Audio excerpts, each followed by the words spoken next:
व्यापारी रहता था। पंकज की पत्नी सरला बहुत ही अच्छी दिलवाली औरत थी। वो सिर्फ पंकज का ही नहीं, पूरे गांव का ख्याल रखती थी।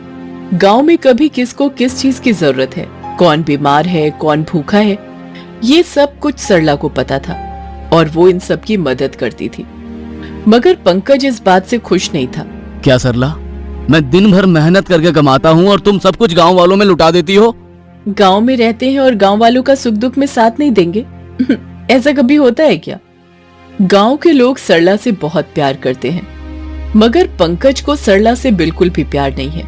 फिर भी शादी के बाद सब कुछ ठीक ही था, मगर उसके बाद से सरला के बाल झड़ने लगे।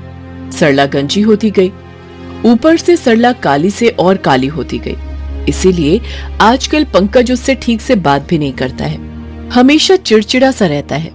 ए सरला, मेरा कुर्ता कहाँ है? पता नहीं जी, यहीं पर तो रखा था।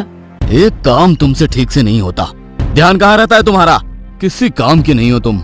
पंकज गुस्से में चला जाता है। सरला दुखी हो जाती है और मुंह छोटा करके गांव के कुएं में पानी लेने जाती है। गांव की औरतें भी कुएं से पानी लेने आई हुई हैं। सरला को देखकर उनमें से एक औरत कहती है, अरे ये देखो, सरला आ गई। क्या बात है सरला, मुंह क्यों फूला हुआ है? पति से झगड़ा हुआ है क्या? हाँ बस थोड़ा सा। अरे दिल छोटा मत करो सरला, पति के साथ ऐसा होता रहता है। मेरा तो हर रोज झगड़ा होता है। तेरा पति तो तुझे छोड़कर हर एक औरत से प्यार करता है। सभी हंस उठते हैं। सरला कहती है, नहीं नहीं, मेरा पति ऐसा नहीं है। जितना भी झगड़ा हो, मुझसे बहुत प्यार करते हैं। सरला ने ये बात बड़े गुरूर के साथ कही थी, मगर उसे क्या पता था उसका गुरूर कुछ ही दिनों में टूटने वाला है।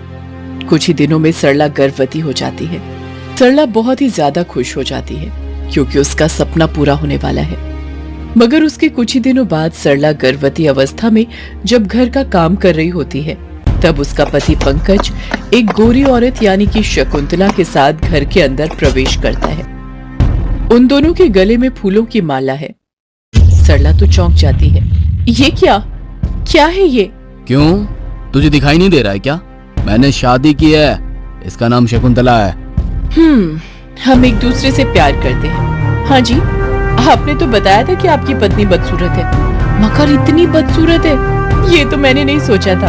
अब क्या करे शकुंतला, सभी तुम्हारे जैसे खूबसूरत थोड़ी होते हैं। ऊपर से इस सरला के तो बाल भी झड़ गए हैं। आप चिंता मत कीजिए, जितने भी बचे कुचे बाल हैं वो मैं साफ कर दूंगी। पहले तो दूसरी शादी और ऊपर से इतना अपमान सरला सह नहीं पाती है। उसकी आंखों से आंसुओं की धारा निकलती है। आप दोनों ऐसे क्यों बात कर रहे हैं? क्या मैं इस घर की कोई नहीं हूँ? आप बताइए ना, अब मैं कहाँ जाऊँ इस हालत में? जहाँ मर्जी वहाँ जा, मुझे क्या, मेरे पास तो शकुंतला है। नहीं नहीं, इसके चले जाने से घर का काम कौन करेगा? मैं नहीं कर सकती, मैं तो इसी से सब कुछ करवाऊंगी। अरे हाँ, ये तो मैंने सोचा ही नहीं। सरला, एक काम कर, आज हमारी शादी का पहला दिन है ना, कुछ अच्छा से बना कर ला, जा जल्दी जा। सरला रसोई में चली जाती है और अच्छा अच्छा खाना बना देती है। वो दोनों पेट भर कर खाते हैं। उसके बाद शकुंतला कहती है, और खाना बचा है क्या? हाँ, मेरे हिस्से का बचा है। एक काम कर, उसे कुत्तों को खिला दे। मतलब मैं क्या खाऊंगी फिर? एक दिन कुछ नहीं खाएगी तो क्या मर जाएगी? वैसे भी ज्यादा खाने से ज्यादा चर्बी हो जाती है, फिर घर के काम में मन नहीं लगता। हाँ शकुंतला, ये तुमने बड़ी अच्छी बात की है। सरला, शकुंतला जो बोल रही है ना, वो चुपचाप सुन ले, यही इस घर की मालकिन है। सरला अपना खाना कुत्तों को खिला देती है और खुद खाली पेट सो जाती है, मगर उसे नींद नहीं आती। वो बस रोती रहती है। हे भगवान, आखिर मुझे किस गलती की सजा दे रहे हैं आप?